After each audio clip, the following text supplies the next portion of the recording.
अस्सलाम वालेकुम। वालेकुम सलाम। सलमान भाई कैसे हैं आप? करम है अल्लाह का। आप सुनाइए शिदात भाई कैसे हैं? मैं बिल्कुल ठीक हूँ। सबसे पहले अपने आप को इंट्रोड्यूस करवा दें। बेसिकली मेरा नाम मोहम्मद सुलेमान है। तो मैं CMH खानिया मेडिकल कॉलेज में कैडेटशिप पे फर्स्ट ईयर MBBS का स्टूडेंट हूँ। जी, हम आपसे पाकिस्तान साइंस फाउंडेशन PSF से मतलब जानना चाहते हैं कि ये क्या है और स्टूडेंट्स को इसका क्या फ़ायदा है। PSF बेसिकली रिसेंटली इंट्रोड्यूस करवाया है गवर्नमेंट ने ना, अपना एक अदारा है, पब्लिक सेक्टर है बेसिकली ये। तो ये स्टूडेंट्स को जो नहीं है फाइनेंशियली सपोर्ट करता है। तो स्कॉलरशिप होती है इनकी, वो जो स्टूडेंट उसको क्वालिफाई करता है, इनके टेस्ट्स को, 2 टेस्ट इनके होते हैं, अगर उनको क्वालिफाई करता है स्टूडेंट तो उसको वो स्कॉलरशिप जो नहीं मिलेगी। आप हमें पूरा प्रोसेस बताएं क्योंकि हमें पता है कि आपने ये अवेल की थी। इस वक्त इनका 6th बैच है, 4th बैच में आपने भी अवेल की, तो इसके लिए क्या डॉक्यूमेंट्स चाहिए, पूरा प्रोसेस कैसे होता है, ये पूरा हमें बता दें। इसके लिए बेसिकली 2 टेस्ट होते हैं आपके। एक पहला टेस्ट होगा वो रिटन फॉर्म उसको कह सकते हैं, और दूसरा टेस्ट है वो है इंटरव्यू की फॉर्म में। अब जो पहला टेस्ट है उसमें उन्होंने वेटेज दिया होगा कि 25% जो नहीं है इंग्लिश है आपकी, और बाकी सब्जेक्ट्स भी इसी तरह साइंस सब्जेक्ट्स जो भी हैं 3 उसमें जो नहीं है ये फिजिक्स केमिस्ट्री बायो, और एक चौथा सब्जेक्ट है इंग्लिश का, ये होंगे। और उसके अलावा 50% जो वेटेज होगा वो आपके IQ टेस्ट का होगा। अब IQ में ना 2 जो ये सिनेरियोज होती हैं, एक होता है वर्बल और एक नॉन वर्बल। अब ये बेसिकली जो स्टूडेंट्स जिनकी ख्वाहिश होती है कि हम आर्मी में जो नहीं जाएं, अब उनको ये पता होगा सब कुछ कि वर्बल टेस्ट कौन से हैं और नॉन वर्बल कौन से हैं, क्योंकि ये जो जितने भी आर्मी के टेस्ट होते हैं ना IQ के, वो भी इनकी बेसिस पे होते हैं। तो बाकायदा बुक्स मिलती हैं वर्बल इंटेलिजेंस और नॉन वर्बल इंटेलिजेंस की। अब वर्बल में ये है कि उन्होंने पैटर्न दिया होता है एक, तो अब उस पैटर्न को जो नहीं है वो, अब जैसे हम स्टेप्स नहीं चढ़ते, स्टेयर्स होती हैं सीढ़ियों के, पिछला स्टेप आप जो नहीं है पहले लेंगे तो फिर उसके बाद आप ऊपर जो नहीं जाएंगे। इसी तरह वो जो नहीं है वो सिनेरियो इस तरह से होता है कि हर जो नहीं डायग्राम है ना, आप जो प्रोसीडिंग डायग्राम होगी ना, वो पीछे से आपको जो नहीं है देख कर जो नहीं है आगे कुछ ना कुछ हिंट दे रही होगी। तो ये इतने मुश्किल टेस्ट नहीं है, लेकिन मुश्किल लगते हैं अगर वो ना आते हों, प्रैक्टिस ना हो। अब इनकी सबसे पहले आपने प्रैक्टिस करनी है। तो जब तक मेल्स को तो सबको तकरीबन पता होगा, क्योंकि सब तमाम जो नहीं है अक्सर जो पाकिस्तान में स्टूडेंट्स हैं उनकी ख्वाहिश यही होती है कि हम जो नहीं है आर्मी में जाएं।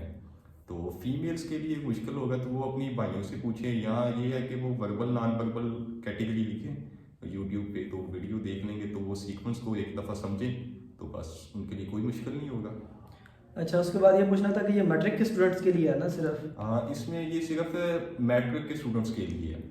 तो साथ ये भी बता दें कि प्राइवेट जो स्कूल हैं उनके बच्चे भी? नहीं, और ये सिर्फ मैट्रिक के स्टूडेंट्स के लिए भी, उन स्टूडेंट्स के लिए लागू ये टेस्ट जो नहीं है सिर्फ एप्लीकेबल है जो प्योर गवर्नमेंट सेक्टर से पढ़े हैं, यानी कि सेमी गवर्नमेंट या टोटली प्राइवेट सेक्टर्स एप्लीकेबल नहीं है। और साइंस सब्जेक्ट्स का होना भी ज़रूरी है? अगर एक बच्चे ने आर्ट्स के साथ मैट्रिक किया है तो क्या उसके लिए? नहीं, उन्होंने जो नहीं है क्लियरली मेंशन किया हुआ है अपनी जो नहीं है वो जो भी उन्होंने नाम है पाकिस्तान साइंस फाउंडेशन, हाँ, यानी कि वो साइंस ही हाँ, साइंटिस्ट बनाना चाह रहे हैं। हाँ यही है अच्छा। बेसिकली।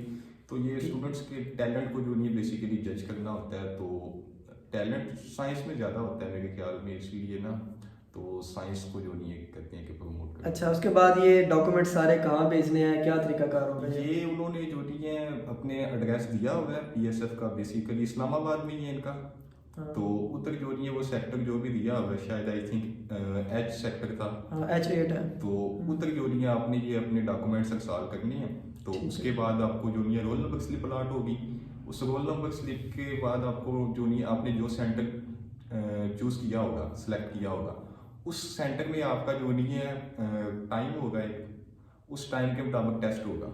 ठीक अब है। वो अगर टेस्ट आप उसका फिर जो नहीं है तकरीबन हफ्ते के बाद जो नहीं है रिजल्ट आता है। अगर वो टेस्ट आपका जो नहीं है अच्छा होता है, अच्छे से मुराद ये, वैसे तो सबका जो नहीं है पूरा टेस्ट होता है, लेकिन ये है कि जो टॉप के जो नहीं स्टूडेंट्स होते हैं वो उन्होंने चुनने होते हैं। 500 सीट्स हैं इस दफ़ा, हमारी दफ़ा 300 थी, तो इस दफ़ा इन्होंने इंक्रीज़ की हैं सीट्स, और उसके अलावा स्कॉलरशिप को भी इंक्रीज़ किया है। तो इसमें ये तो बाकी जो है ना वो टेस्ट वो तो आप सबको पूरे ही आते होंगे। बस ये मेन है इसमें ना आईक्यू का टेस्ट। अब आईक्यू का टेस्ट जो नहीं है, जो ज़्यादा सॉल्व करना अच्छे से सीख लेगा ना, अब उसके ज़्यादा चांसेस होते हैं कि वो जो नहीं है टेस्ट को क्वालिफाई कर ले। तो इसलिए अब सजेशन यही है कि आप जो नहीं है वर्बल और नॉन वर्बल जो टेस्ट है ना, उनकी अच्छे से प्रैक्टिस करके जाए। अच्छा, आखिरी सवाल ये है कि इसका फ़ायदा क्या होगा? ये जो आप सारी हमें बातें सुनाए जा रहे हैं, इसका स्टूडेंट्स को फ़ायदा क्या होगा? इसका स्टूडेंट्स को जो स्टूडेंट सेलेक्ट हो जाएंगे उनको फ़ायदा जो नहीं है दो तरह से होगा। एक तो फाइनेंशियल सपोर्ट करेंगे, वो उन्होंने इस दफ़ा लिखा हुआ है कि 15,000 जो नहीं मिलेगा पर मंथ। और ये 2 साल के लिए? ये 2 साल के लिए है। अब अच्छा। 15 को आप जो नहीं है 24 से मल्टीप्लाई करेंगे तो उतने 1000 रुपीज़। ठीक है। और उसके अलावा जो नहीं है अब वो एडिशनल जो नहीं है जैसे 15,000 रुपया उन्होंने कहा ना, तो एडिशनल जो नहीं है 1 महीने की जो नहीं है आपको पे भी मिलेगी। ठीक है। मतलब वो उस नाम से देते हैं, वो कहते हैं कि ट्यूशन फी के नाम से होती है वो। तो इसलिए 24 महीनों की मिलनी चाहिए थी, लेकिन 24 की नहीं मिलेगी आपको, 26 महीनों की मिलेगी। ठीक है। उसके बाद ये घुमाते फिराते कहाँ पे हैं? आपको कहाँ लेके गए? हाँ, ये इनके ना इसके बाद इनका एकेडमिक भी होती है, ये आपको एकेडमिकली सपोर्ट भी करते हैं और फाइनेंशियली तो पहले ही कर लेते हैं। उसके लिए आपको ना बेसिकली अपना अकाउंट बनवाना पड़ता है।